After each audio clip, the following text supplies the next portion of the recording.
Kumusta mga idol? Welcome to my YouTube channel, Miltic Romero TV. Kumusta ang ating mga subscriber sa Peking Koreana at subscriber sa Pugong Biyahero? Kumusta? At lalot na po ang ating mga subscriber dito sa mga Bisaya, no? Kumusta mga Bisaya? Taga Cebu, kumusta po? Mga kababayan kong taga Cebu. Salamat sa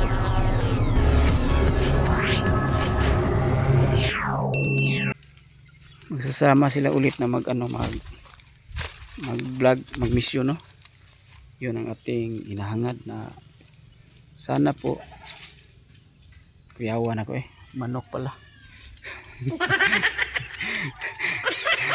Akala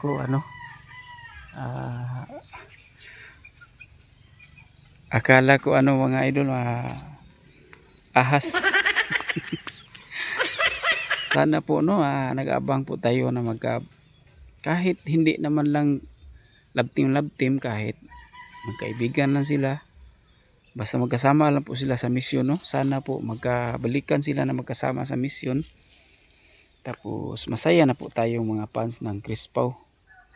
Lalo na po at ang ating mga OFW, kasi ating mga OFW dyan sa Middle East, nanonood po palagi ng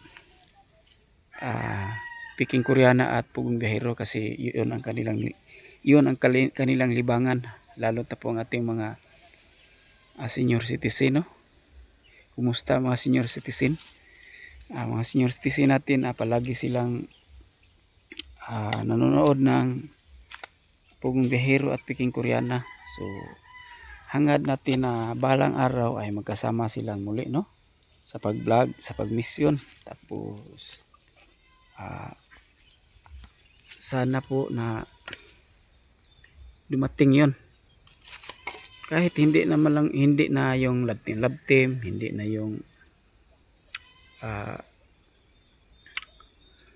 Chris Pau, hindi na lang yung ang ating inaantay na magkasama silang muli sa pagmisyon, no? Sa pagtulong, kasi si Krishna ay nagsimula na siya sa pagtulong. Tapos si Sir Paul ang kanyang mentor. Yun, Sir Paul ang nag-introduce niya dito sa social media. Hindi siya makilala ni Sir Paul, hindi siya makilala sa social media kung wala pa si Sir Paul, no? So kahit ganon lang mo, magkasama lang sila sa pagtutulong sa pag-vlogging ng charity. Yun lang ating hinahangad, kahit wala na pong Chris Pau, wala na lang yun. Kahit kahit magkasama na lang sila sa pag-mission, pagtutulong. Hindi yung isintabi na lang po natin yung love team, yung Chris Pau. Pag magkasama na silang muli sa pag-mission, pag-charity vlogging, ay masaya na tayong lahat, no? Kahit ano man lang, kahit minsan lang ba, or sa isang buwan, kahit kaisa lang, mag-sting lang si Krishna, no? Kay Sir Paul, kahit magkasama lang sila sa isang linggo or kaisa, or isang buwan kaisa, yun na sana, pwede na sana yun. Pero hintay lang po siguro tayo, baka dumating yun ang panahon na ganun, kasi alam naman natin na busy pa sila, no, sa isa't isa. So, itong si Krishna ay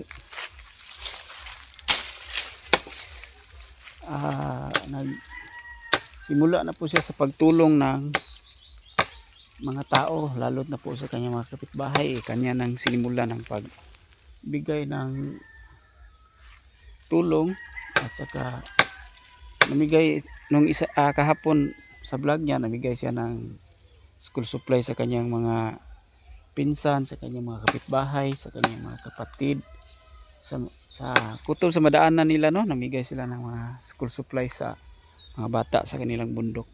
So nagsimula na po si Krishna sa pag-vlog, no? So atin na lang hinihintay na sana po dumating ang panahon na magkasama silang muli ni Sir Paul sa pagcha-charity vlog, no?